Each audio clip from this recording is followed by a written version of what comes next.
How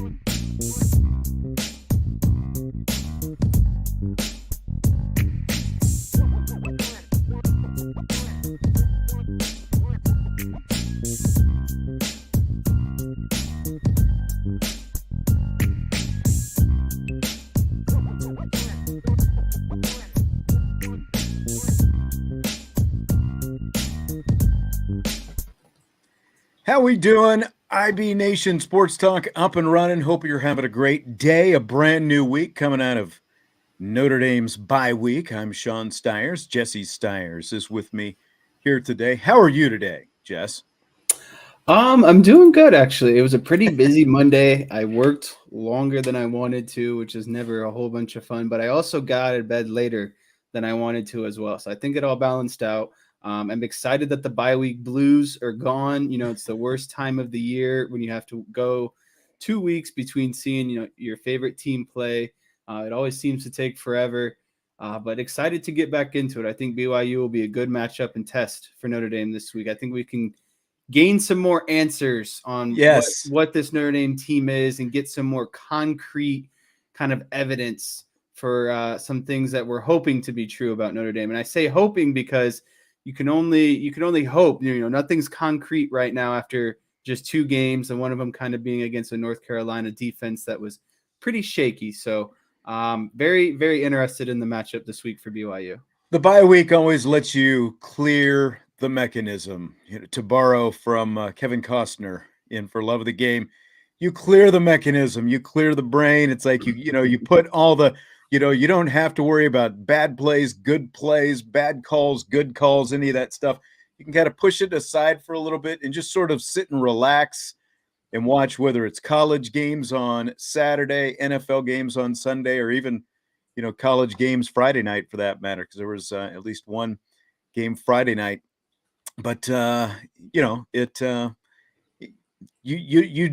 it's like a break. We still get to watch football, but we don't have to to jump into all those details. But now you're just a fan. That's right. We're just a fan, but now we're back, and there's 2 straight months of football for Notre Dame because the bye week was a little earlier this year. By the way, shout out to Tommy Guns 44, first in for both shows, he said today. You get a silver star, Tommy. I don't know what else to give you. We don't have any other good prizes. But Tyler, back from Lawrence, Kansas, and he said the KU game was amazing in person. I was so happy I went to Lawrence. I'm curious, Tyler, I didn't ask you on Thursday when you said you were going because Tyler, as far as I know, now maybe he has some connection to one of those 2 teams that he hasn't imparted upon us here in the YouTube chat before, but he drove from Elkhart to Lawrence. I'm curious why that game, what made him, other than the fact that I think he had won a couple bets wisely on the Jayhawks so far, why he traveled to that game. But Tyler KU is 5-0 right now, beating Iowa State. It was a defensive slugfest. I said to take the over because KU has been one of the highest scoring teams in the nation. Iowa State, pretty good defense, but that's the best defense that Kansas has played. So, both on both sides, their defense played the best they have played this year, and the Iowa State defense is the best that they had faced this year. And it ended up being a 14-11 game. So worked out. Henry's happy about it, I see. Sounds like he's angry. He didn't like all that defensive battle. He wanted to see more offensive touchdowns. It was funny, the Michigan and Iowa game hit the under by 1 point. There was a lot of games, I think, this weekend. I think Clemson and Wake Forest was another game that was kind of underscoring. The Wake Forest and Florida State game was a little underscoring. There was a lot of games where I think we expected many more points this weekend, but it's crazy how football works like that. College or NFL, it seems like as soon as you feel like you know what's going on, all of a sudden you hit like a lull. And to me, when it happens in baseball, I think the baseballs are juiced. I think they're always tinkering with baseball, so you see home runs kind of fluctuate. Maybe they're messing with like the PSI settings in the footballs. I don't know. Could be. Tyler says his sister goes to KU. That's why he went. That's why he drove from Elkhart to Lawrence to go to the game. She got him in the student section, and it was full again. Second straight week. It's pretty amazing. Let's see exactly how this turns out, because this is the first 5-0 start for Kansas since 2009. But things did not end very favorably for my Jayhawks in 2009, because after the 5-0 start, they got into the thick of the Big 12 conference schedule, and they lost their last 7 games that season to finish 5-7. Wow. So hopefully that doesn't happen this year, but things are going to get tougher now. Game day is going to Lawrence next week.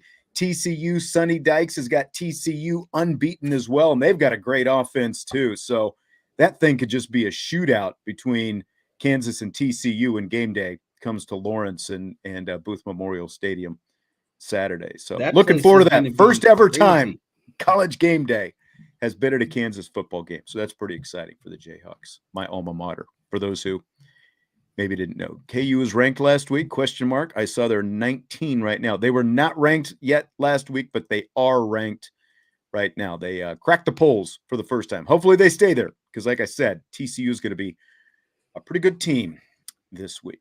Well, while you're here, don't forget, smash that like button if you would. Rate, review, subscribe, all that good stuff, no matter where you watch or listen to the show. Yeah, Anthony says, so you're predicting 13-10, Sean? It could be, based on, I thought, I was picking the over. I think they had hit the over their first 4 games. Last week was the first under, but the Jayhawks 5-0, and they're also 5-0 against the spread this season. I do believe TCU is like a 3.5-point favorite right now, just like Notre Dame is a 3.5-point favorite for this week's game against BYU.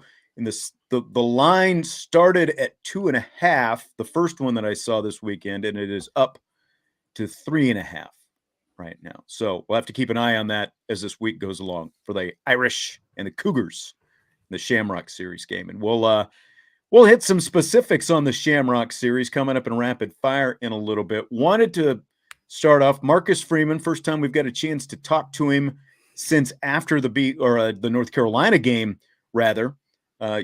Post-game comments and all that kind of stuff. But with last week being the bye week, of course, there was no Marcus Freeman press conference. So held one today. They appealed J.D. Bertrand's targeting call to the NCAA, which is interesting, Jess, because as we talked about, some of his first comments after the North Carolina game were, hey, it's targeting. There's nothing to appeal. We just got to teach the guy to tackle better. But they did appeal the targeting call for starters. Did it surprise you at all to hear that?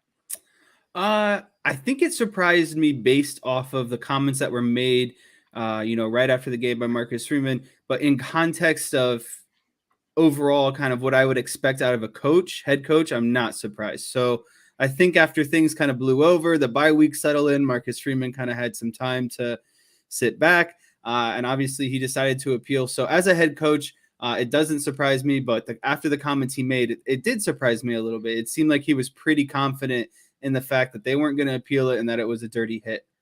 Yep. So I've got a few sound bites from Marcus Freeman's press conference today, starting with this one. Tim Priester asked Marcus Freeman about it, and here is how that little back and forth went. Did you do that with J.D. Bertrand? Yeah. And what was the result of Deny. that? Did you get feedback, or it's just a... No, they said that in their opinion, that was a targeting penalty, and they denied our appeal, and he'll be out for the first half of this game. So actually hitting with the face mask is not legal. Yeah, I'll save my opinion. But yeah, we felt like we had a strong appeal, and it was denied. I think we all felt like they had a strong appeal, yet it was denied. And as Tim said there, and as we talked about on this show last week, was it last week or the week before? I guess it would have been last week. It's blurred now, with this bye and the extra time and all that. But as we talked about, and as Tim said, he hit him with his face mask first, and there was incidental contact. Like, I saw some targeting calls in college football Saturday where it is literally a defensive player coming in with his head lowered and just tackling with the crown of his helmet, which is what you were trying to prevent. And as we had the tweet from Drew Tranquil about form tackling, and it was, good form tackle and the whole thing, that J.D. Bertrand was tackling with his face mask. And just to make sure for the people on YouTube, because we had someone ask about this last week when we were talking about it. We cannot show the video because of rights fees and all that. You know, there are copyrights and all that kind of stuff. So we can't do that. He was tackling with his face, basically. He put his face in the guy's shoulder. There was some incidental contact, with his helmet and kind of the lower part of the guy's, face mask, helmet, whatever area. There was no real contact there. I don't know what you're going to do. If that's targeting, I don't know what we're going to do.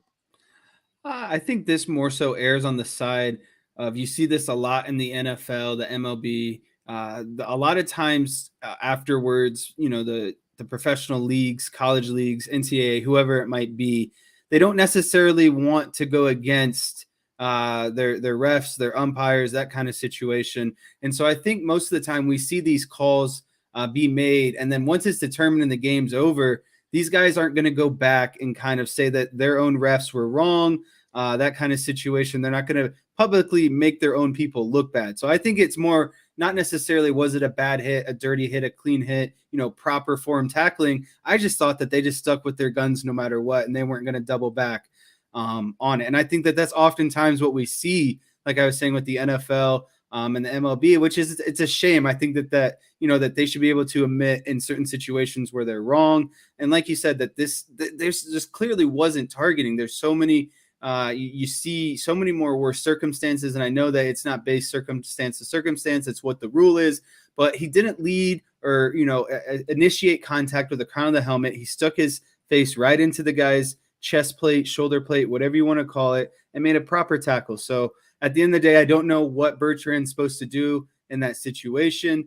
And like I said, I just feel like they're not going to double back on their guys and admit that they're wrong. They're just going to stick with what their call was, and that's it. Two things. If this kind of call is not going to be overturned, I mean, they're going to uphold 99% of all calls across college football, because this is clear cut. Again, the first contact was JD Bertrand's face mask going into the guy's shoulder. It was not JD Bertrand's face mask even going into his helmet. And I don't want to beat a dead horse on this, but Marcus Freeman did talk about it. They did appeal. They did say they got denied. They got no explanation for the denial. It was just appeal denied. That was it. And, that he played the smart move. He didn't criticize the decision because he doesn't want a fine getting lobbed back at him from the NCAA. But so again, if this kind of call, if they just instituted this appeal process this year, that you can appeal a second half call because it affects you sitting out the first half of the next game, if they're not going to overturn this, I don't think they're going to overturn much of anything. But it also goes back to the bigger point that these kind of calls, unless it is clear cut crown of the helmet to the other guy's helmet, helmet to helmet, major contact, you should not be ejected for this. It should be first offense. If you're going to get called for targeting, it should be like flagrant 1, flagrant 2 kind of thing. First offense for this kind of targeting that JD Bertrand got flagged on, it should be just a standard 15-yard penalty. You get your first warning. If you get flagged for it again, then you're out. But again, crown of the helmet, helmet to helmet contact, that's a completely different thing altogether. This was not helmet to helmet contact. So it's the rule needs to be changed. They're probably not going to change it. They're probably not going to overturn any of these appeals if they're not going to overturn this one. Yeah, I agree. I think there's the clear-cut ejection targeting calls where you can see malicious intent leading with the crown, all of the good stuff, where you should be, ejected immediately. But in a situation like JD Bertrand, where you're just making a tackle, in space, doing what you're supposed to with the right form, sometimes it comes off as, as a hit that might be, I guess, in this case, targeting. So I think there does need to be a line between one, you get a warning, and second one, you're out. And then the clear and cut obvious where you're taken out, or immediately from the game, because this sucks for someone like JD Bertrand. He just got, just coming back from a suspension having to sit out from a prior targeting. He comes back, and within, the first 5 minutes, he's already out for another targeting off a hit that most people I would say was clean. So it sucks for him, and it really sucks not having a rule like this in place, especially for a circumstance like this. Yeah, the refs are hired or employed by the conferences. In this case, they were ACC conferences. But, as Tommy says, just another example of the garbage NCAA when it all comes down to it. So now another topic that came up, plenty of different topics came up, as you would expect, at Marcus Freeman's first press conference back. But one of them is Xavier Watts, and he talked about how Xavier Watts is excelling at safety. We got to see Watts at safety in the North Carolina game with both Ramon Henderson and DJ Brown out for different reasons, and we'll talk about them here in a minute. But Freeman said Watts is only playing defense now after they moved him to wide receiver during training camp. Here's what he had to say about that. Now, we tried him in fall camp a little bit, moving back to offense, but, O'Leary wanted to fight every day to keep him on defense, and we just felt his role had more value to our team on defense than to go in offense and really compete to try to get playing time. We knew that defensively there was already a plan for him to play, and after a couple practices, we said, let's just keep him on defense. So Xavier Watts is officially defense only. That's the only side of the ball we had seen him on during games. We had not seen him at wide receiver at all, despite the struggles of the wide receiver group. And I was doing kind of a deeper look at some of the numbers by the Irish receivers today. Only 4 Irish receivers have caught passes so far this season. Lorenzo Styles being the leading, and I'm talking about wide receivers. Only 4 wide receivers have caught passes so far this season, and the wide receiving production in terms of receiving production is roughly 41%, 42% of the total,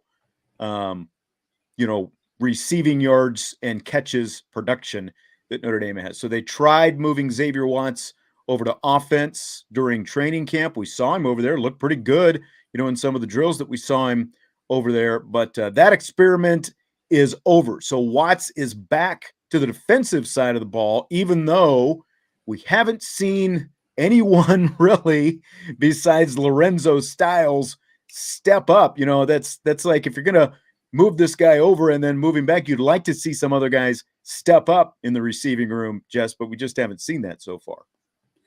Yeah, I think I'm okay with having, Watts exclusively play defense.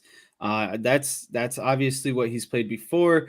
And now when you have safety depth issues, I think that it makes perfectly good sense to, limit his focus to one side of the ball. And another way that I look at this is, they don't have great wide receiver depth or production right now, but at the same time, why would you take away some of these reps from the younger guys like Merriweather, who obviously needs it and who's trying to learn to get into these positions? So to me, it's kind of a win-win when you have safety depth issues and you're also trying to develop some of these younger guys who aren't ready yet. And so why take away reps from these guys from someone who's not, a true wide receiver, or someone who you definitely don't know if they're going to be playing wide receiver. So for those reasons, I'm okay with that kind of situation, because I'd rather see some of those younger guys develop that we haven't seen yet, that we keep wanting to see them get their reps, and Watts kind of stick to defense and do his thing.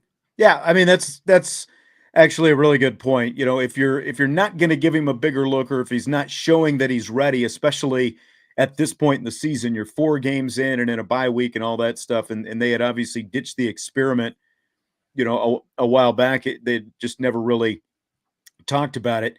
Why steal reps from other guys who are still trying to kind of make their case and get in there, and who possibly can help you? But I think we all know, as Vigo says, wide receiver production, bro, yes, it is low right now. It is low. Someone's got to step up. Lorenzo Styles, best game, arguably, best overall game against North Carolina. Just got to continue to see that. Marcus Freeman thinks that, hey, if the running game continues, the passing game will come with it, that everything flows off the running game. So Who knows? Maybe we won't see new faces, but it'll just, get better because the running game is going to help make it better, I guess. Let me play devil's advocate here and pose a question to you.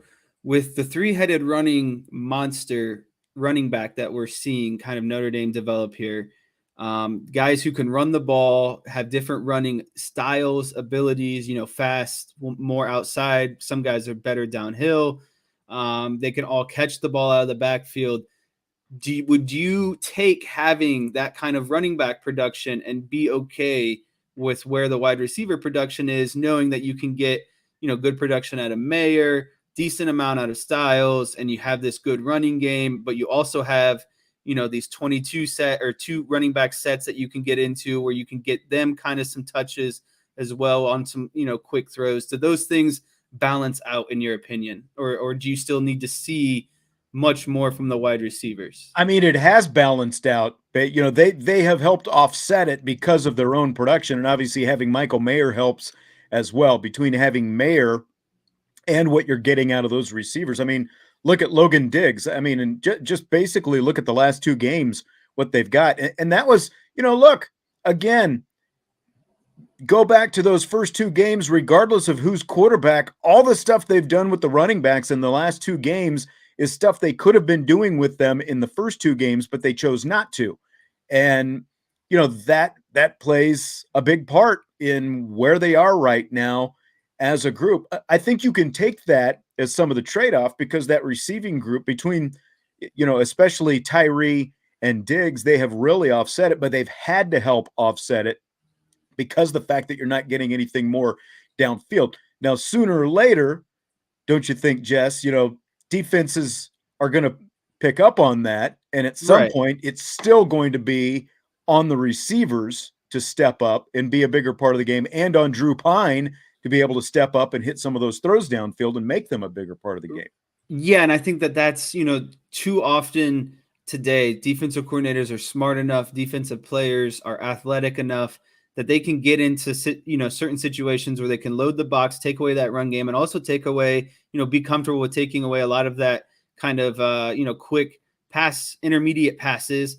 So yeah, you're going to have to eventually, if this offense wants to be complete and be able to compete against good defenses at a high level, they're going to have to be able to complete passes downfield. It doesn't have to be all the time, but it has to be enough for teams to respect you and to not get, caught sniffing down in the box. You got to have prove to teams that you can go over top. And I think that the way that they're going to do that is exactly what they did last game with that Lorenzo Styles long played out play action pass where they got him over the top. It's just they're going to have to do enough for the safety to respect that run game by just a step or two.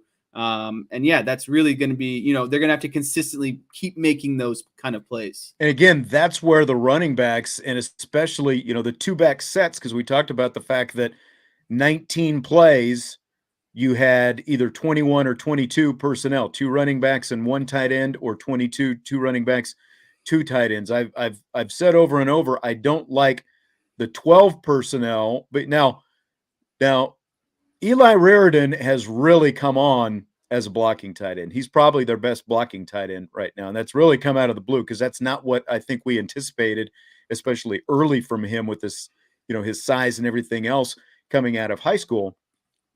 So he's at least stepped up, but where these running backs not just offset the production, lack of production by the wide receivers and make up for it with their own getting their hands on the ball, is the manipulation of the safeties and manipulation of the opposing defenses, but just by the motion or the play action in one direction and then throw back to the other, or as you were talking about, play fake one side, then all of a sudden the safety is vacated and there's Lorenzo Styles, with an easy 30-yard touchdown pass. So I think that they can still be and probably have to be a big part of it. Just them being on the field and the way Tommy Rees is able to essentially play chess and use them to manipulate the defenses is going to be really big as well as this season progresses. Yeah, and I think that's what we're going to see a lot of, to be honest with you, is just a lot of kind of Tommy Rees's mental chess match that he has going into the week, saying, this week, Lorenzo Styles is going to be my king, and, Diggs is going to be my queen, or this week, Estime is going to be my king, and just kind of knowing what they want to accomplish based on what the other defense is kind of showing, and then manipulating their offense to go around it. Because I do think that they have enough pieces to do that. They can win a good chess match just based on their quality of pieces. They might not have the top, wide receiver, but they have a really solid, group across the board of wide receiver, tight ends, running backs, who are all very versatile and athletic and good in space. One other thing that I wanted to mention, and I got another soundbite from Marcus Freeman, his messaging to the team, it has shifted. Early on, the main message was finish, like finish the game, finish the fourth quarter, that kind of thing, finish. Well, finish was the message, but they didn't finish either of the first two games, whether it was Ohio State or Marshall. It didn't quite work out that way. So the messaging has changed. Finish is gone, and it's all about execution and preparation right now from the Fighting Irish head coach. Point of emphasis post-practice, right? And in our coaching meetings, and I tell the coaches, coach every play, right? Don't worry about the outcome. Don't worry about, did we win the game, how we did in practice. Just coach every play, right? And coach these guys, and the players have to hear that and say, okay, I want to be coached every play. And that's been a big point of emphasis for me, is that I don't care if we complete the ball. I don't care if it's a tackle for loss. What did Johnny do on this play? Did he do his job? Yes or no? If not, then why not? And let's fix it.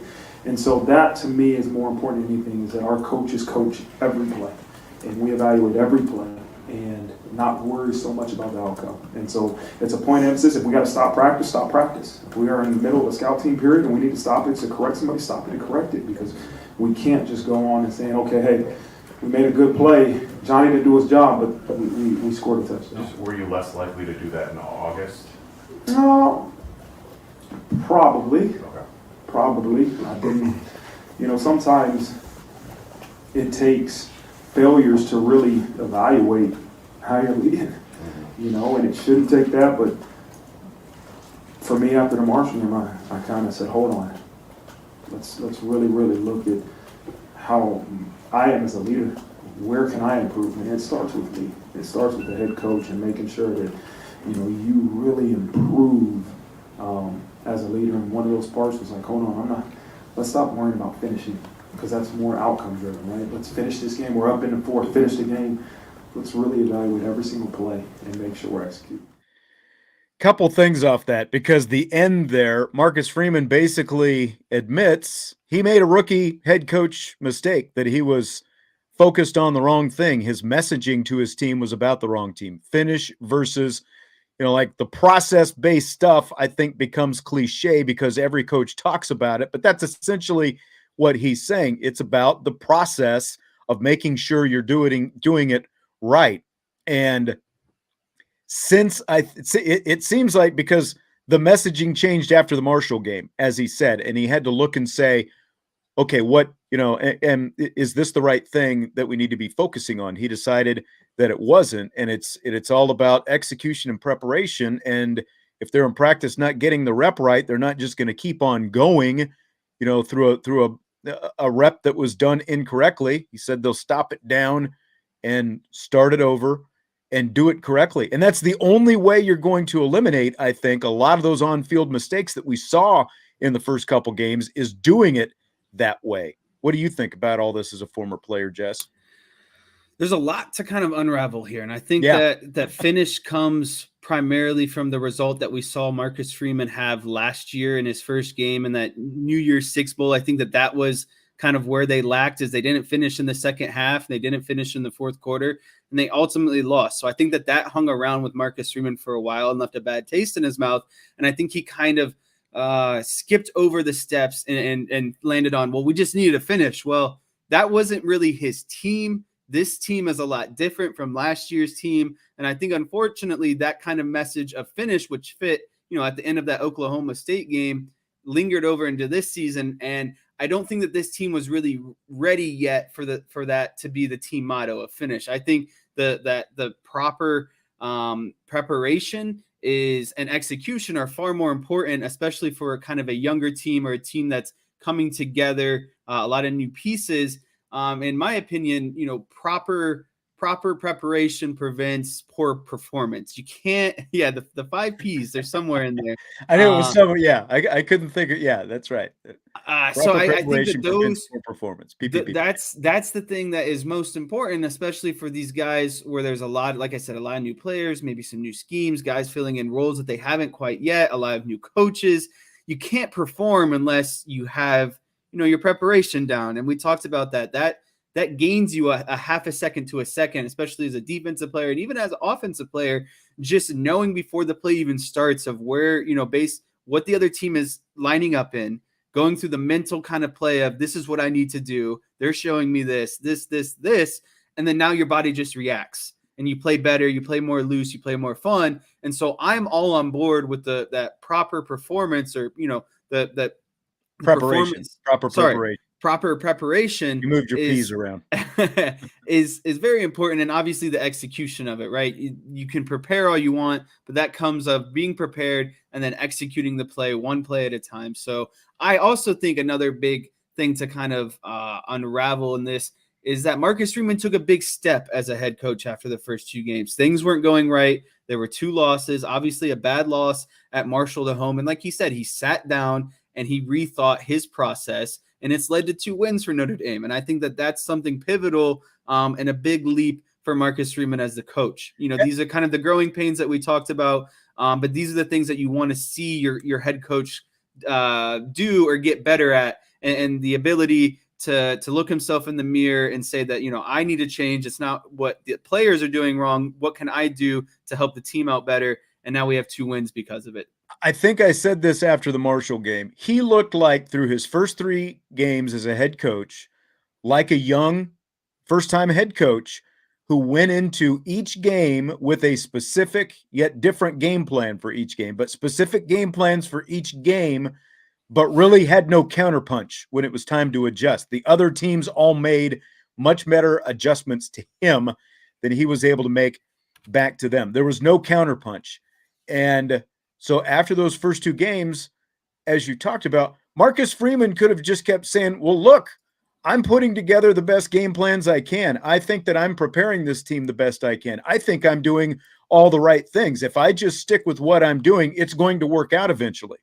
But that's not what he did. He did what you talked about. He took a step back and he said, are we focusing on the right things? Because, as Tommy said, finishing isn't just an end of game thing. And other people have made their comments about finishing as well. That's right. It's not just about the fourth quarter and finishing games. It's just like people want to talk about luck in sports. And you were talking about playing fast in sports. Preparation lends itself to both of those things. The more you're prepared as an athlete, regardless of what sport it is, the more you're prepared, the more you know what you're supposed to do, and the more you have the ability to do those things when it's live without thinking about it, the better you're going to finish. The better you're going, the more luck is going to come your way. Preparation lends itself to luck. Like, you can talk about luck all you want, but the more prepared you are, the ability to know when a route is coming. Like Benjamin Morrison, was standing at the line of scrimmage in the last game. And I can't remember exactly what he was pointing out, but he was, it was a tackle eligible. They had North Carolina had brought in a tackle eligible, and he was standing there at the line of scrimmage and he was pointing out the tackle eligible. North Carolina had to end up, I believe, changing the play, if I'm not mistaken. So Benjamin Morrison, just using that as an example, he was prepared. He knew exactly what was coming as a true freshman. He knew exactly what was coming. And because of his preparation, he forced North Carolina to have to make a different decision, to have to change what they wanted to do to begin with. And so, again, all this stuff that, the preparation, the process, all these different things, they sound cliche, but again, I think you have to give Marcus Freeman a lot of credit for not just sitting back again and saying, well, if we just keep doing this, things are going to get better eventually, because I think, we're coaching this team to the best of our ability. He figured out how he needed to make kind of a slight tweak in how he was going about things and what the day-to-day focus needed to be on. And at least in the short term so far, we've seen some positive results and positive effects from that. Definitely. I think the last thing, my cherry on the top would be, and I forgot to mention this, another thing that preparation does for you, on top of all the other Are you things. going to throw more peas at us now? No, just another thing that it does is it gives you that confidence. And I think athletes perform much better. I think everyone in life performs much better when they're more confident about themselves. If you know what's going to happen and you know what you're supposed to do and you're confident in that, you're going to have better results, 9 times out of 10, 10 times out of 10 when you're not confident in yourself or less confident in yourself. So those things go hand in hand. And I really like that he has shifted the message to, getting prepared, being prepared, and then executing once it's time to execute. Yep. That's right. We were talking about the 21 and 22 personnel earlier. Will Marshall says, run everything out of 22 then. I don't need to see complex motions and counters to throw below the sticks. What do you think about that, Jess? The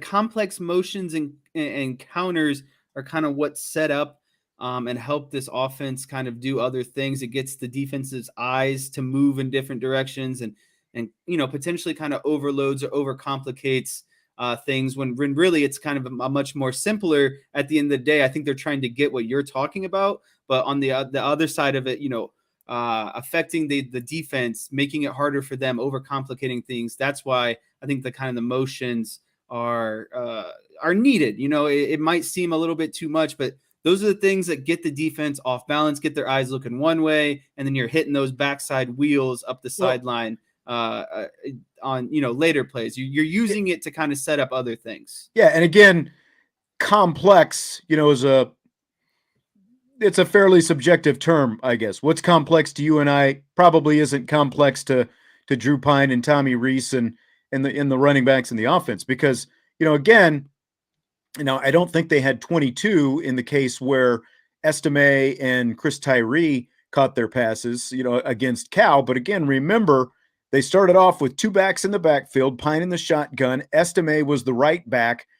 Chris Tyree was the left back. They motioned Estime off to the left. It brought the safety over. Boom, the seam is wide open. There's Chris Tyree for the easy touchdown. So there's just, again, an easy example of, I don't think it was complex. It was just a simple motion, and how they can use those 2 backs to manipulate defense is actually relatively simply, just by a simple motion like that, you're taking a defender away from what you want to do, and it's opening something up. It was something that they had seen on film that they thought they could capitalize on. Boom, easy touchdown. And again, just by some play action in some easy motions, it seemed like against Carolina a couple of weeks ago, they were able to do some of that as well. Yeah, and motion also simplifies the offense for Pine. He can read the coverage a lot easier. He can see if it's man-to-man, if it's more of a zone concept. So that's really helpful. And then, oh, man, there was one more point I was trying. Oh, as a defensive player, I just remember in college, anytime someone went on like a jet motion, an orbit motion, whatever, it's like instant panic. It's instant like internal chaos because someone's moving at a very fast speed. And it's like, that can't be happening for no reason, and then everyone's kind of flying around and you're kind of having to recalibrate on the fly. So I just remember anytime I saw those motions, it was just like instant panic. I hated it. It felt like something bad was about to happen. That's, I don't know. Vigo is he says you write your messages in fortune cookies, or you write the messages in fortune cookies with all of your little riddles that you've been throwing at us tonight. Tommy Guns had it up there. That's what I really wanted to say. Proper preparation prevents piss poor performance. But okay, so we even got another P in there. All right. I was trying to. Is that straight from your college coach, or who's that from? Yeah, that's straight from my baseball college coach. He loved to say that, even though we were never prepared. So I don't know. I can't say anything about that. I don't know what to say about that. I had a question that was starred up and ready to go. I hope I didn't unstar it. Let me see. I'm going to put this back in there. I'll get to it coming up here in rapid fire. Speaking of which, are you ready for rapid fire, Jess? I am ready. We're already there. It's gone by quickly, and now it's going to go by even even quicker with all the rapidness that's about to take place. That's right. It's not going to get much more rapid than this. So let's start with this one tonight. It is Shamrock Series week, and this is the 11th installment of the Shamrock Series. Do you like it, or would you like to see the Shamrock Series go away? I'm a huge fan of the Shamrock Series. I love it. I don't know personally what the downside could be to the Shamrock Series, because one, we get to see Notre Dame play what's usually a good matchup in a really nice venue and wear some really cool looking uniforms. And that's just good for all levels. That's good for recruiting. You know, these guys seeing Notre Dame on the national stage, recruits seeing Notre Dame get to wear these uniforms, recruits getting to attend, you know, a professional venue inside an NFL stadium on the sideline of a game. It's just a win-win in my opinion. And then being a fan, I think it offers, you know, unique opportunities to kind of travel to these different venues, go to cities that you might not get to go to very often. You get to make it, you know, the whole kind of experience, vacation package, whatever you want to call it. So to me, overall, Just the don't tell Shamrock Henry. Series is a win on all fronts, and I think Henry agrees with me. He's getting quite energetic about it back here. Yeah, it sounds like it. I was originally, this is one of those things that's grown on me kind of over time. I've been to 2 Shamrock Series games because obviously, you know, especially when I was solely in radio, didn't travel to all the games. We went to the Arlington game together down there at Jerry's World at AT&T Stadium when they played Arizona State back in 2013. The year before that, Vince and I were over there in Chicago together. You know, I do think that, you know, a lot of these games are obviously hosted in NFL stadiums, and they were back in an NFL stadium last year when they went back to Soldier Field in Chicago. So, you know, they ventured back to Soldier Field last year for the Wisconsin game. I was not impressed with the 2012 Notre Dame Miami Shamrock Series experience, just because of, you know, like a basic need. I'm gonna, you know, get kind of drifted off to the side on this a little bit. Basic need of the media: you got to have working internet in the press box to do your job. And NFL Stadium, the Chicago Bears didn't even have that in 2012. It depended on where you sat on, you know, whether or not you were going to have an internet connection for the night. No, so that's, I've said my piece on that. I'll get to the actual stuff that matters, the actual game itself. I think it does really make Notre Dame unique. The fact that they are able to go all over the country and play in these NFL stadiums in different parts of the country and basically have it be their home game and have those home games televised on their home network has worked out really great for Notre Dame.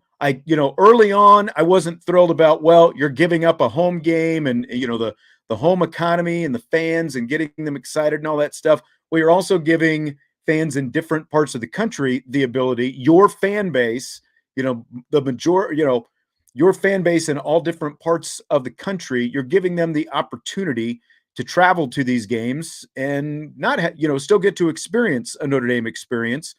And maybe you don't have to pay as much as you would, you know, when in airfare and all that stuff, if you're coming all the way to South Bend. So, you know, and from a recruiting aspect, the fact that there are going to be Notre Dame recruits who, you know, in pockets, who live in all these different parts of the country, you know, which is a big thing. And you mentioned the uniforms as well, because like it or not, now the old school fan, I think, is still pretty against this. It seems like we've got, you know, I'm not going to say we don't have any old school fans who are sitting here and, you know, watching and listening in our chats and podcasts and stuff like that. But it seems like the majority of people are a little less, you know, dead set on some of those older traditions, and they're, you know, more open to things like the Shamrock Series and uniforms.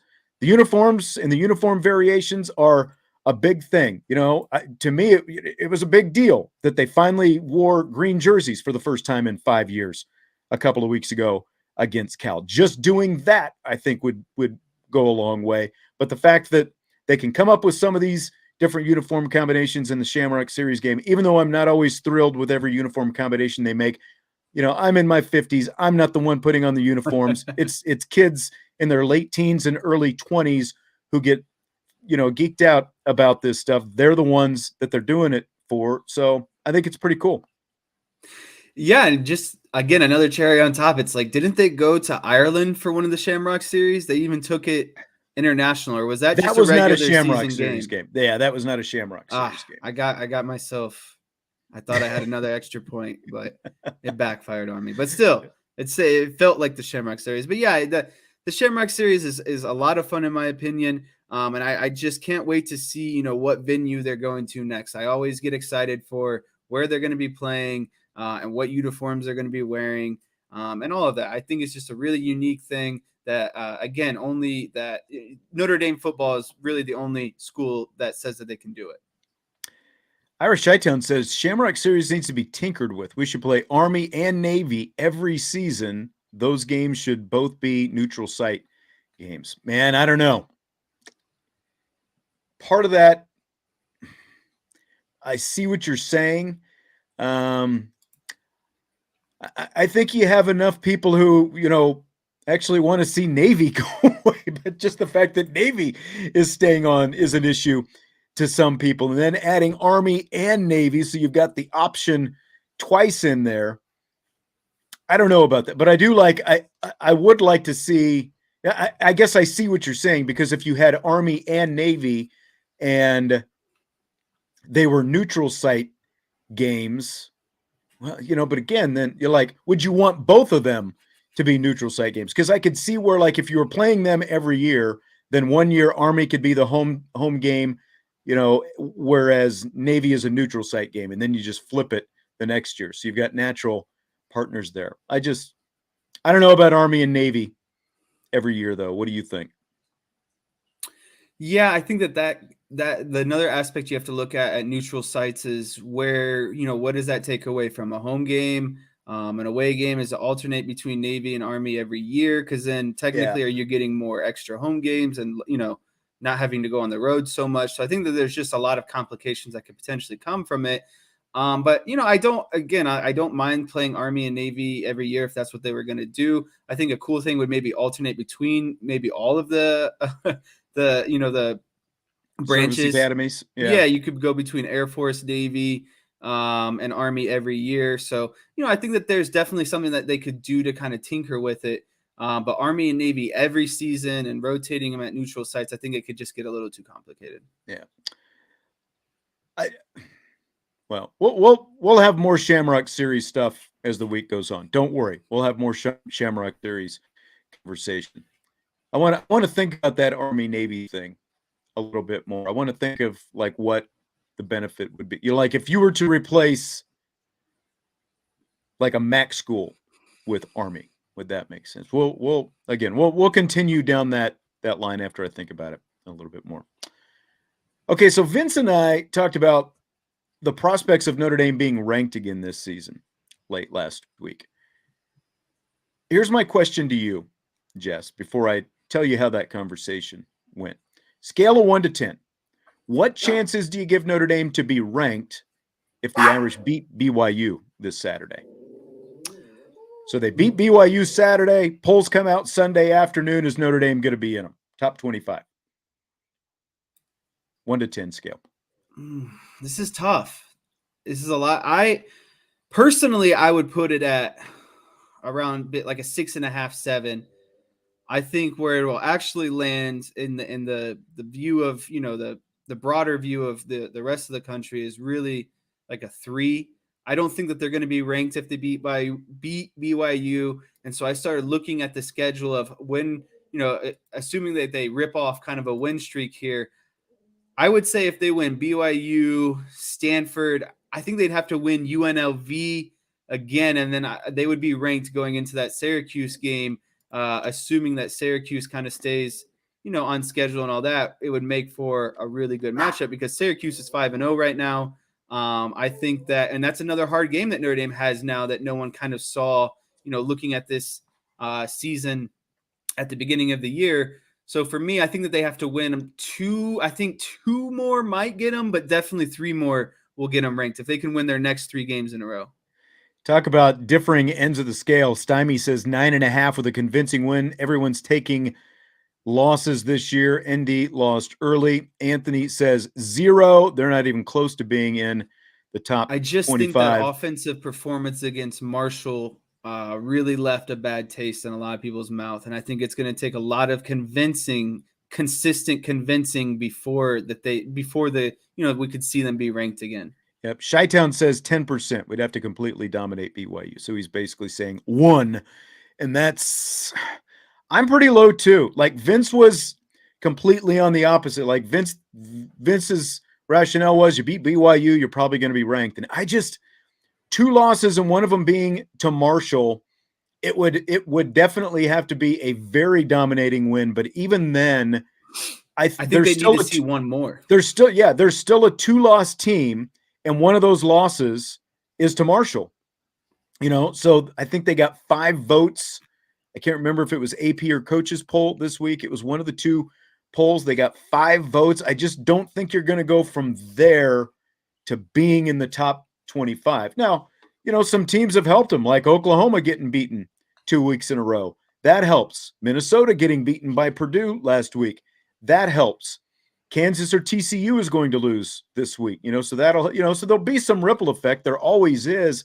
But I just think it's going, what I said last week, what I stick with this week, it's going to take winning at least the next 3 to get, kind of back on that bubble again. I don't see it with BYU, because even though BYU is ranked, they're maybe a little bit more impressive as an overall team than North Carolina, but not by a whole shot. And we're going to get into the breakdown more tomorrow. I'm not overly impressed with this BYU team. A lot less impressed than I thought it was going to be a couple of weeks in when they beat Baylor. So I think it's going to take much more than just beating BYU to get in the top 25. So I give this like a 3. I think I'll give it a little bit more of a fighting chance, like if it is a dominating win and some other things fall their way. But I think it's going to take it's going to take a few weeks for Notre Dame to climb back in the polls again.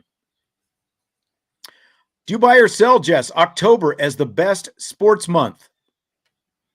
This is 100% buy, in my opinion. We have playoff baseball just getting ready to start. We're getting into the full swing of college and NFL football. NHL starts this Friday.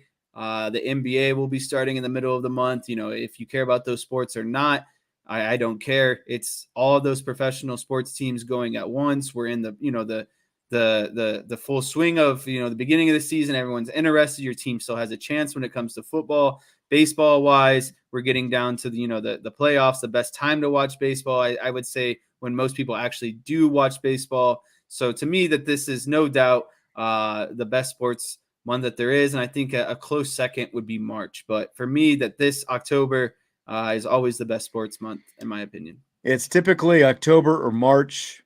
October gets my vote all the way for all the reasons that you just mentioned. I mean, the World Series comes at the end of October now and into November, but between the baseball playoffs, you've got the weather cooling off. It's sweatshirt weather. The leaves are turning brown, and they're getting ready to fall out of the trees and all that different stuff. And there's just a different feel in the air. And like being in South Bend at this time of year, the leaves are already starting to turn right now. And it is just the coolest time of year to be in South Bend, a Saturday at a college football stadium and a big iconic football stadium like Notre Dame. Plus you've got, of course, the NFL, the NBA, and the NHL. Everything is just about is being played in the month of October. So if you're a sports fan, even if you hate baseball or hockey, or even if you do like baseball or hockey, you've got it all going on. You can't go wrong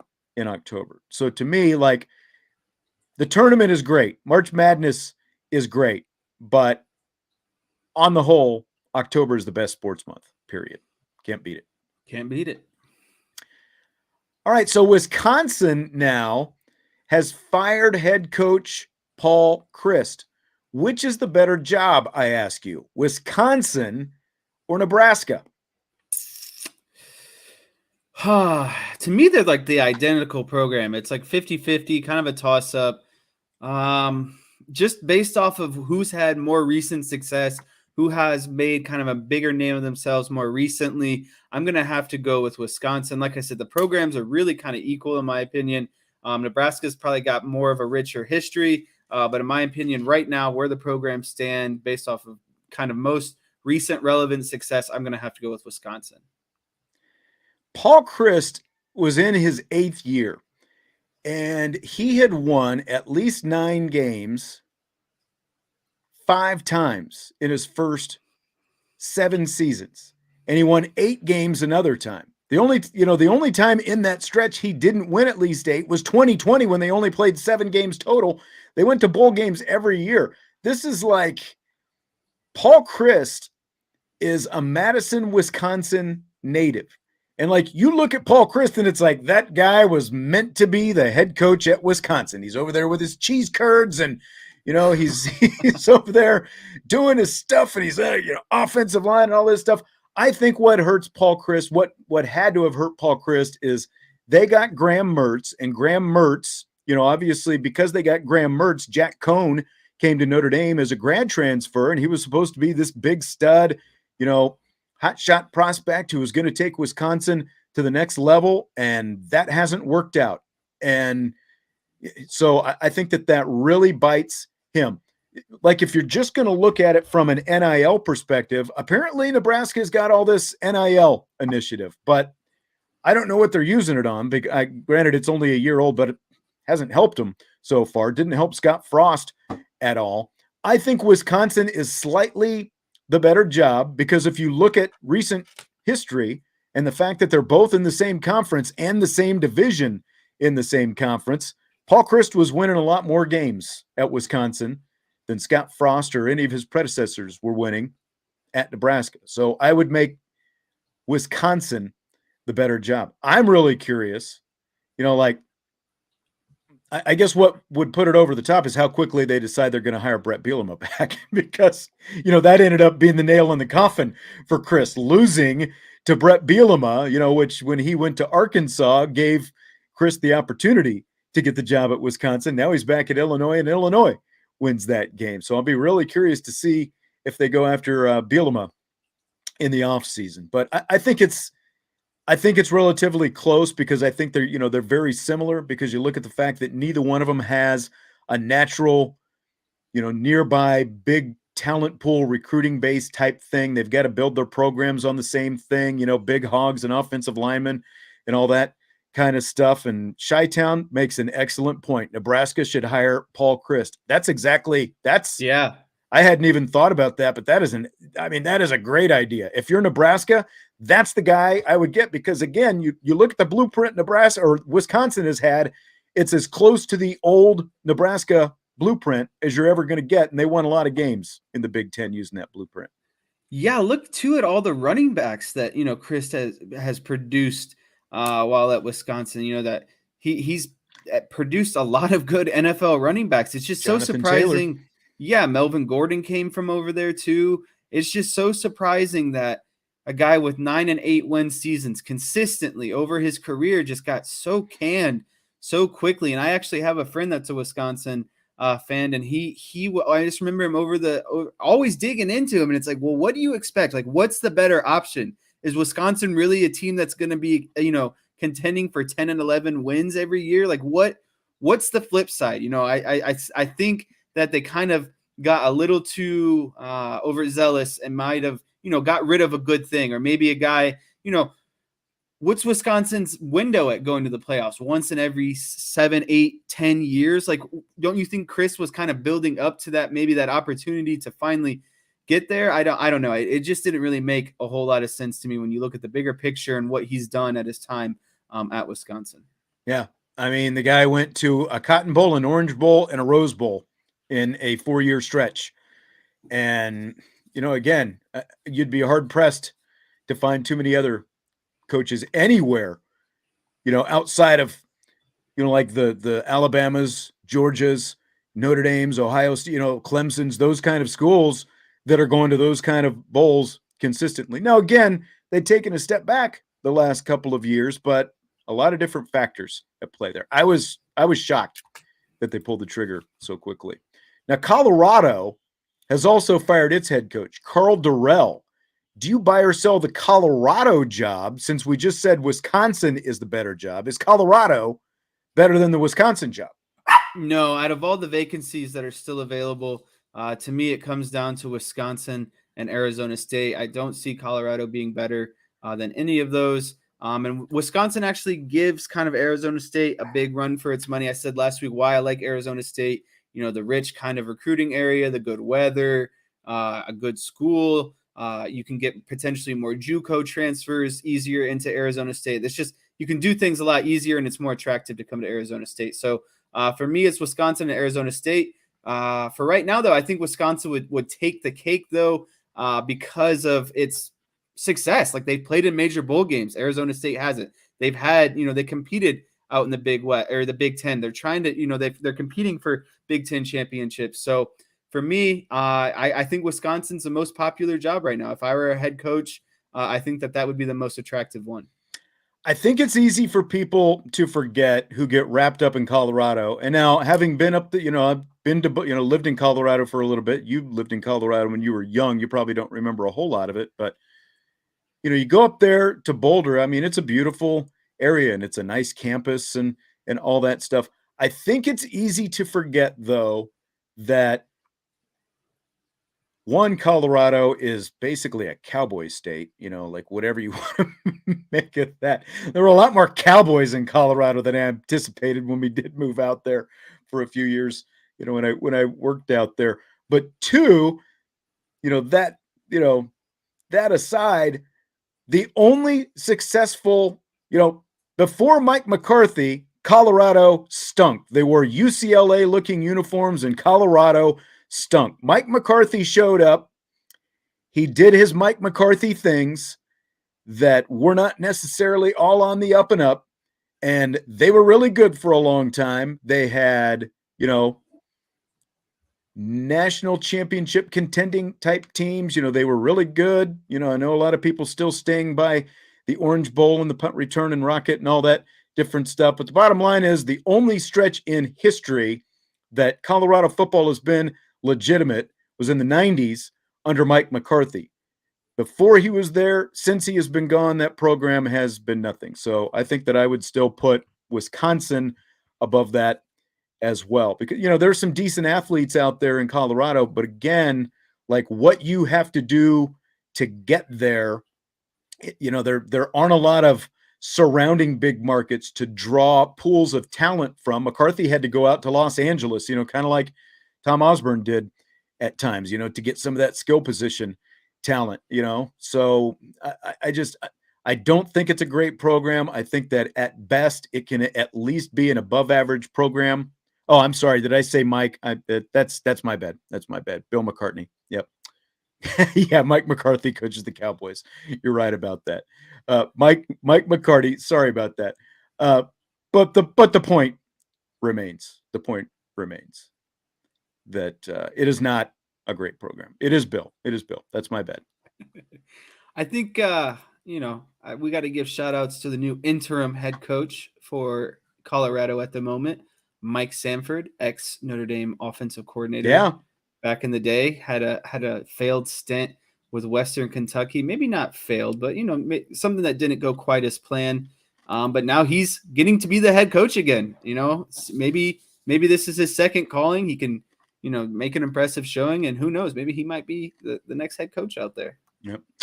Irish says Bronco Mendenhall just sounds like the Colorado coach. Yeah, I mean, that would be interesting. I did see his name come up, but I have wondered, like, if BYU can have the kind of success, like BYU football historically and over a longer period of time has had a lot more success in Provo, Utah than the Colorado Buffalo, a private school compared to a state school in Colorado. BYU has had a lot more success out there with some different coaches than Colorado has. Bill McCartney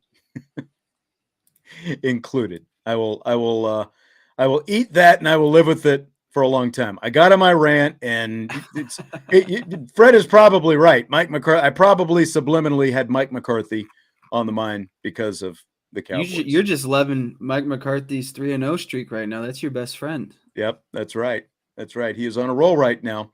Okay, so let's talk about some coaching daggers from this weekend. Just under 10 minutes to go in the fourth quarter. Ohio State they end up winning 49-10 over Rutgers. So Ohio State on fourth down and 2, deep in their own territory, they gain 22 yards on a fake punt. One side of the line is overloaded with Rutgers players, so the punter says, I'm going to go the other way. Fakes it, gains 22 yards. This incensed Rutgers head coach Greg Schiano, who started screaming at Buckeyes head coach Ryan Day. So, Jess, I ask you, who's right, who's wrong in all this? So this is a complicated question because you don't know if the punter acted on his own, will, his own decision. Did he see it? And then sometimes it's an automatic call. If you see something, it's an automatic call. You just check to it right away. Right. So did he make the decision on his own and not tell anyone and just hike it and run? Quite a possibility. There's maybe a possibility that the head coach had no idea that it happened or what was going to happen. But the punter's got to understand in certain situations, no matter what the read is, you just punt the ball. You're on your 20-yard line. You're up, late in the game against a bad team. I think that there's every reason for Schiano to be upset after the game. And then especially so if he was advised, if they advised him to do that, then I think it's even more, outrageous. There's no reason for that. I think it's kind of shows a lack of class when it comes to those kind of situations. So I'm hoping that Ryan Day did not advise his punter to do that. I hope the punter just did it on his own and wasn't thinking. So if that's the case, there's an excuse. But if Ryan Day directed him to do it, then I think that Schiano has every right to be as upset as he was. Yeah. So a couple of different things on this. One, my philosophy, my mentality on all this stuff, when coaches start yelling at each other about etiquette and all this different kind of stuff, is coach your own team, take care of your own team. If you weren't, in whatever situation, you wouldn't be mad about that to begin with. But fake punts from your own territory, when you're up by, you end up winning by 39 points, there's a little bit different etiquette there. So in this specific case, in this instance, I do feel like Greg Schiano has a right to be upset. Now, like you said, and as we just said, it was, it very well could have been an automatic read by the punter, where he sees that overload and it's like, if you get this look, it's an automatic fake punt. That kind of stuff happens all the time. So it could have just been on the punter. Like maybe he shouldn't have, but the punter, how many opportunities is he going to get? So he gets the snap, he takes off running, and he picks up 22 yards in his time. He said, can't lie, love that shot on their punter. That's kind of where things got a bit chippy is when the punter, at the end of that run, he gets hit hard and there's some extracurriculars that get going on there. And that's kind of what started this whole thing. Now, at the same time, it's kind of funny because within about 15, 16 hours of all this stuff happening yesterday, some different reporters started dredging up oh yeah, well, here's what Greg Schiano is really about. And apparently, like back when Greg Schiano was with Tampa Bay, at the end of games, if the other team would line up in the victory formation, Greg Schiano had instructed his team, his defensive line, to blow up the victory formation and to try to cause chaos at the line and try to get the ball back from the other team. That kind of stuff. So if the guy who is telling, and like you talk about football etiquette, it's like you're lining up in victory formation because, the other team probably doesn't have any timeouts. You're just snapping the ball. There's no way they're going to get the ball back and that kind of stuff. And he said he wanted to send one of these play to the last minute, all this different kind of stuff. That's the mentality that he wanted to have. So if Greg Schiano can have the blow up the victory formation mentality, then I think other coaches are pretty much allowed to do whatever they want against him for the rest of his career. I don't know what you think. Yeah, I just wish it didn't get into all of this, you know? No, I It's like agree. there's I just agree. so many times where the game is over, not over, but you know, there's certain circumstances where it's just mathematically not possible where a team's going to win, so just accept that, you know? Like don't potentially try to blow up an offensive line and get someone hurt when everyone's going into victory formation. Don't, Right. you know, don't run a fake punt when you're up, you know, 20 plus points on your own 20-yard line with like 5 minutes left. It's just, you know, there's just certain things, and it's like, why even do it and create these kind of situations? But at the end of the day, like you said, it's, you know, a coach, the coach's team, and if he decides that that's what he wants to do, then that's what he wants to do. But he should be able to face the criticism afterwards and be able to answer questions for why he did it and why they thought that it was an ideal time to run that fake punt. Yep. That's really, at the end of the day, Jess, it's just the friends we made along the way. That's what it's that's what it's all about. All right, what's the better stat? After losing to Mississippi State, Jimbo Fisher's record at Texas A&M is now 37-16, which is the exact same record his predecessor, Kevin Sumlin, had after 53 games. Or is it 5 wins in the last 5 weeks for Kansas, which is more games than Nebraska has won in the last 93 weeks? Which is the better stat? It's a tie. It's a tie, and they're both good for for different reasons. I think that Jimbo Fisher finessed his way into a big contract at Texas A&M after not really showing a whole lot at Florida State. Was he a pretty solid coach? Sure. But did he maybe ride the coattails of Bowden when he won that national championship? Yeah, there's large potential of that. And so when you're Texas A&M and you bring in this new coach on a big, massive, you know, mega contract, and through the first 53 games, he's the exact same, you know, record as the guy that just left, it's not a good look. It's really not a great look. And I think it kind of shows the kind of averageness, not even averageness, because a 37-16 record is pretty solid, but it shows that Jimbo Fisher might not be as elite as what, you know, some people might want to consider him. But then on the flip side, the KU in that program and where it's been, and then, you know, Nebraska and what it should be, winning 5 games and that being the same total as Nebraska in the last 93 weeks, that's also pretty tough in itself. So it's a tie for me. But I guess, you know, I've been swayed. I'm seeing it in the chat. I think I'm going to have to go at the end of the day with Kansas being the crazier stat. When I grew up in Kansas, University of Kansas football and Kansas State football might have had as many wins combined in a month as Nebraska would have, or they might have combined in 5 years for as many wins as Nebraska would have in a month, because, you know, that's the state of where all those programs were back then. But there is no more Tom Osborne, and it's a lot different day for both, you know, Kansas and Kansas State. But the fact that Kansas has won 5 games, and you have to go all the way back, the 93 weeks goes all the way back to 2020, because Nebraska lost, I think it was its last 7 games of last season, you know, and then they come into this season, and it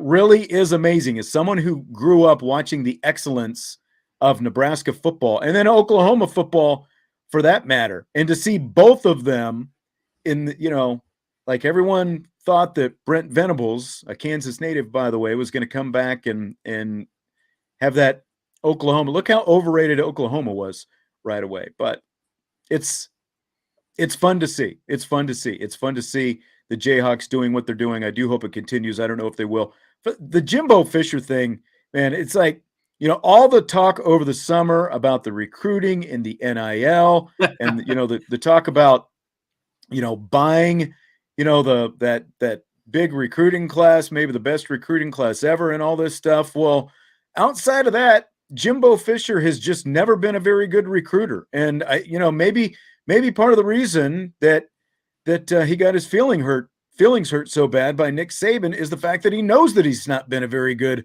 recruiter. And, you know, he felt like whether you want to call them accusations or not, that again, it hurt his feelings that someone told him that he had to do something than regular recruiting to go out and get that kind of recruiting class. But the results that he's putting in, I mean, it's still a solid record. 37-16 is still 37-16. But again, like Paul Chryst got fired at the tail end of a very successful 8-year run of success. And Kevin Sumlin had the exact same amount of success as big overpaid Jimbo Fisher had. And the buyout on Jimbo Fisher is somewhere around $16.5 million or something like that at this point. So it's amazing. I think we had one last question to get to. I want to answer Stymie's question about this, though. He said, did Charlie Weiss turn around the KU program? Does he get the credit? Or are they just riding his coattails? I don't know how joking you are about any of that, but I talked about this a few weeks ago, and maybe Stymie wasn't with us on that show. When Charlie Weiss got to the University of Kansas, he was there from 2012 to 2014. So we're talking about 8 years in the rearview mirror now. It's probably been longer than you thought if this was a serious question. So, I mean, it's been 8 years since he was there. What he did when he got there, he wanted to use the Bill Snyder blueprint at Kansas State. He wanted to go out. He said, hey, if Kansas State, they won largely, a big part of their success was Kansas State would go out and get junior college players, and they would stock the program. They would fill, a lot of holes, and some of them significant holes, depending on the kind of guy that they got, but they would go out and get junior college players. Charlie Weiss tried to do the same thing. Well, he ran off a bunch of players initially because of grades. There was some drug stuff and just a lot of, seedy kind of stuff going on. So he ran those guys off. Okay, you can commend him for that. But then he makes the pile of crap comment when he's talking about recruits. I don't know if you remember that. He was talking to the media and he said something to the effect of, hey, we got this pile of crap out there, talking about the players that he had on the team, when he was talking about, how they need to go out and recruit and all this stuff. But then he brought in junior college players, a lot of whom were not academic qualifiers coming out of high school. They had big issues when they got to the University of Kansas. So a lot of them ultimately flunked out. End of the day, as pretty much everyone knows, the scholarship limit in Division I football is 85. When Charlie Weiss was fired, the roster had around 60 scholarship players. So they were short 25. And I think that was including whatever that year, like that year's incoming freshman class. So they had 60 players. And because of the fact that just until recently, it was 85 back then though, but until recently, you could not oversign. The NCAA just, started, I think it was the last cycle, they let you oversign, and part of it had to do with the pandemic. But because you could not oversign in any given class, it has taken them, literally, they are just getting to the point where they are finally getting back to even. They had to bring in a lot of walk-on players, some of whom they would give scholarships, they would make them gray shirts. And so there was a lot of problems caused by the Charlie Weiss tenure at the University of Kansas. So not only does he not get credit for anything good going on right now, he is, quite frankly, in large part to blame for not just a couple bad years when he was the head coach, but for many years afterwards with the scholarship situation that he left the football program in. So I don't ever want to hear anything about Charlie Weiss, good college. I've said before, I'll give Charlie Weiss credit where credit is due. He's a great offensive coordinator. He would have been a great offensive coordinator in either the NFL or college. He never had any business being a college head coach. Yeah. I'm just glad Stymie asked the question because we just got a whole lesson. I don't know where else to go from there. Did you have anything else that you wanted to end with, follow up on before we finish up tonight? I just want to know if Auburn gave LSU the win. Oh, that's right. I'm glad you got that because that was a super chat as well. Tyler said, did Auburn give LSU the win? What'd you think about that?